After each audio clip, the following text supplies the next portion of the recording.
Good morning সকলোকে। আৰু আপোনালোকেতো গমেই পাইছে যে আপাৰ আছামত বানপানীৰ কাৰণে কেনেকুৱা পৰিস্থিতি হৈছে, আৰু তাৰ কাৰণে আমি গোটেইকেইটা আজি আপাৰ আছামৰ যাম বুলি ভাবিছোঁ। আজি যাম আমি শিৱসাগৰলৈকে, আৰু ধুনীয়াকৈ এতিয়া বাজিল প্ৰায় 12টা, আৰু এতিয়া আমি ধুনীয়াকৈ ওলাই দিম আপাৰ আছামলৈকে। আৰু এতিয়া আছোঁ আমি ঢেকীপুৰত, আৰু কাৰণ ভাস্কৰক আমি কিবা এটা ডনেশ্যন উঠাব দিছিলোঁ, সি মানে সেই ডনেশ্যনখিনি লৈ আহিছে। এতিয়া ভাস্কৰৰ পৰা ডনেশ্যনখিনি লওঁ, আৰু ধুনীয়াকৈ আমিও দেৰি নকৰোঁ। ভাস্কৰ, আমি যাই থাকোঁ। তোনাও ধুনীয়াকৈ থেংক ইউ, তোনাই যি এইখিনি মানে কৰি দিলা আমাক।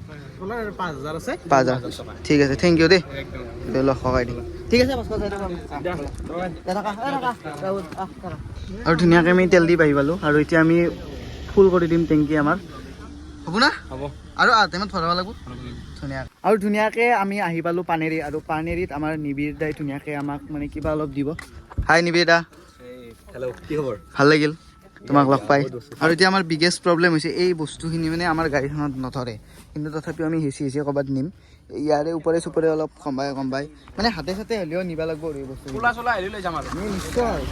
দা নিবিদা যাবা ধুনীয়াকৈ যাবা, ঠিক আছে। আৰু চাওক আমি কেনেকুৱা লেভেলত মানে বহিছোঁ, চাওকচোন।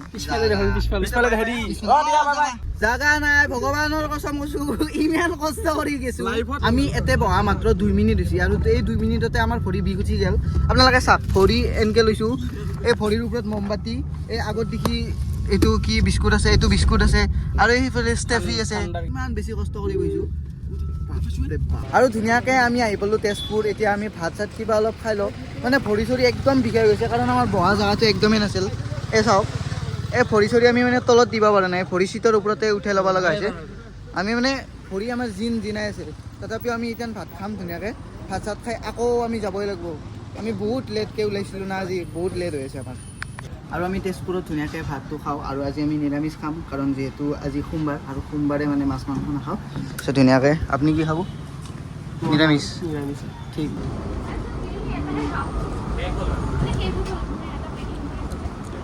আৰু আমি ভাত চাত খালোঁ, এতিয়া আমি যাম, ধুনীয়াকৈ ওলাই দিছোঁ ইয়াৰ পৰা। আৰু চাওক কিমান কষ্ট কৰি আমি বহি আছোঁ তলত, মানে আমি ভৰি দিব পৰা নাই। পৰক দে যেনেকৈ বহি আছে সেনেকৈ আমি গোটেইকেইটা বহি যাম ইয়াত। আৰু ধুনীয়াকৈ আমি আহি পালোঁ কলীয়া ভোমোৰা দলং, আৰু চাওক ধুনীয়াকৈ আমি গৈ আছোঁ। ককাইদি কষ্ট হৈছে নেকি? এতিয়া মানে আমি আপাৰত আছোঁ যে, সেইটো কাৰণে আমাৰ মানে কথাবোৰ এনেকুৱা হৈ গ'ল। আমি এতিয়া ধুনীয়াকৈ গৈ আছোঁ। এতিয়া মানে আমি যেতিয়া লোৱাৰ আছামত আহিম, তেতিয়া আকৌ আমি আমাৰ নিজৰ। আৰু চাওক, আমি কাজিৰঙা এণ্ট্ৰি কৰি দিলোঁ, আৰু ধুনীয়াকৈ আমি কাজিৰঙাত সোমাই গ'লোঁ, আৰু বেছি দূৰ নাই, আমি পামেই আৰু ধুনীয়াকৈ মানে আমি কাজিৰঙাতে আছোঁ। কাজিৰঙাত থাকিলে আমাৰ ভোক লাগি গ'ল, এতিয়া ইয়াতে দোকানো পোৱা নাই, সেইকাৰণে আমি এক পেকেটে খাম, বিস্কুট বেছি নাখাওঁ। আৰু তাতে যিহেতু আমাৰ আকাশ দাহঁতে বজাৰ কৰি আছে, চ' এক পেকেট বিস্কুট খাওঁ আৰু ধুনীয়াকৈ আমি অলপমান ৰখিছোঁ। আমি 2টা গড় দেখা পাইছোঁ, এই আগত হৰিণে দেখা পাইছিলোঁ। আমাৰ ফালেতো গড় নাই, গৰু হৈ আছে। আৰু চাওক এই 2টা গড়, এইটো এটা আৰু এইটো এটা। ৱাও, মানে এটা একদম সঁচা কথা দেই। মোটামুটি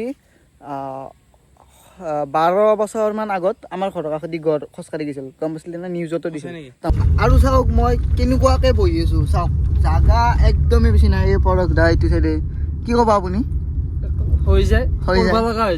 আৰু ধুনীয়াকৈ আমি আহি পালোঁ বোকাখাট টাউন, আৰু এতিয়া আমি অলপ চাহ তাহ খাওঁ। বহুত সময় যিহেতু অলপ ট্ৰেভেল কৰি আছোঁ, এতিয়া আমি চাহ তাহ খাওঁ। আৰু মই শুনিছোঁ কি ইয়াৰে বোলে পেৰা বহুত বেছি ফেমাছ। এটা কথা কচোন, মই যেনেকৈ পেন মাৰি আহিছোঁ, এটা কথা হয়, আমি ঘৰত জিংকে থাকোঁ সিংকে আহিছোঁ, মানে গা চা ধুলোঁ, গা চা ধুই কিনে ডাইৰেক্ট কাপোৰটো পিন্ধি গুচি আহিছোঁ, সেনেকৈ আহিলোঁ, সেনেকৈ আহিয়ে পালোঁ। আৰু আমি চাহ তাহ খালোঁ, আৰু এতিয়া আমি যাওঁ। আৰু আমাৰ চাহৰ পইচাটো লোৱা নাই। আমি ক'লোঁ যে আমি এইটো কাৰণত আহিছোঁ, ত' আমাক ক'লে কি হ'ব, পইচাটো দিব নালাগে। আৰু বেদান্ত দাহঁতে মানে আগতেও চাহ খাই গৈছিল, সেইটো কাৰণে মানে চিনাকি অলপ, সেইটো কাৰণেও পইচা লোৱা নাই। আৰু আমাৰ আকাশ দাই মানে বজাৰ চজাৰ কৰি আছে, আমি পে'মেণ্টখিনি কৰি দিছোঁ আকাশ দাক। চ' এতিয়া আমি যাব লাগে আৰু পেকিংখিনি কৰিব লাগে, সেইখিনিয়ে কাম আছে, বেলেগ একো কাম নাই। আৰু মানে আগত এজন ভাই ৰখি আছে বোলে, ৰিজৱান আছিল, আৰু ৰিজৱানে আমাক ৰখি আছে ধুনীয়াকৈ, তাকো লগ কৰি যাওঁ ধুনীয়াকৈ। সি এইখিনিতে কোনোবাখিনিত আছে, আমাৰ পৰা বেছি দূৰ নহয়, 1 কিলোমিটাৰ বা 700 মিটাৰমান আছে তাৰ, সি য'ত ৰখি আছে আমাক। আৰু ধুনীয়াকৈ আমি আহি পালোঁ আকাশ দাহঁতৰ ঘৰ। ঘৰ আহি পোৱাহি নাই, বৰ্তমান আমাৰ ৰঙামাটি তিনিআলিত আছোঁ, আৰু ইয়াতে আমি গোটেই বস্তুখিনি সিহঁতি আনিবলৈ দিয়া গোটেইখিনি আনি থৈছোঁ, আৰু সকলোৱে আছে। আজি ইয়াতে পেকিং কৰিম, এই দোকানখন যে দেখিছা। আৰু ধুনীয়াকৈ আমি এতিয়া গৈ আছোঁ চাহ খাব, আৰু চাহটো খাই আহি ধুনীয়াকৈ আমি পেকিং কৰিম। আৰু পেকিং কৰোঁতে আমাৰ গোটেই ৰাতি হৈ যাব চাগে 12টা এটা বাজি যাব অঁ আৰু এয়া আছে আমাৰ তেলচোৱা আৰু তেলচোৱাই বস্তুখিনি এতিয়া আনিছে আৰু ইয়ালৈ তো এইখিনি কাপোৰ লৈ যোৱা হ'ব শিৱসাগৰলৈ বুলি এহেঁতৰ কিন্তু ভাল লাগিছে কিবা এটা এহেঁতি যিখিনি কৰিছে মানে ইমানখিনি কাপোৰ এহেঁতৰ গাড়ীখনত যে ঠেলি হেঁচি লৈ আহিছে আৰু এহেঁতিকেইটা একদম টিপা মাৰি বহি আহিছে কিবাকৈ অকণমান জেগাত আৰু ন আৰু আছে আহা আৰু আমাৰ গোটেইখিনি পেকিং হৈ গ'ল এইপিনে আমাৰ গোটেইখিনি পেকিং এইপিনে আছে এইপিনে আৰু এই তাত কাপোৰখিনি আছে আৰু গোটেইখিনি পেকিং হৈ গ'ল এতিয়া আমি যাম ভাত খাব আৰু ভাত চাত খাই ধুনীয়াকৈ শুই দিওঁ কাৰণ অহাকালিতো আমি সোনকালে উঠিব লাগিব চ' এতিয়া আমি ভাত চাত খাওঁ আৰু সোনকালে শুই দিওঁ আৰু এই ভিডিঅ'টো এইখিনি আছিল যদি ভাল পালে লাইক কমেণ্ট শ্বেয়াৰ কৰি দিব বাই বাই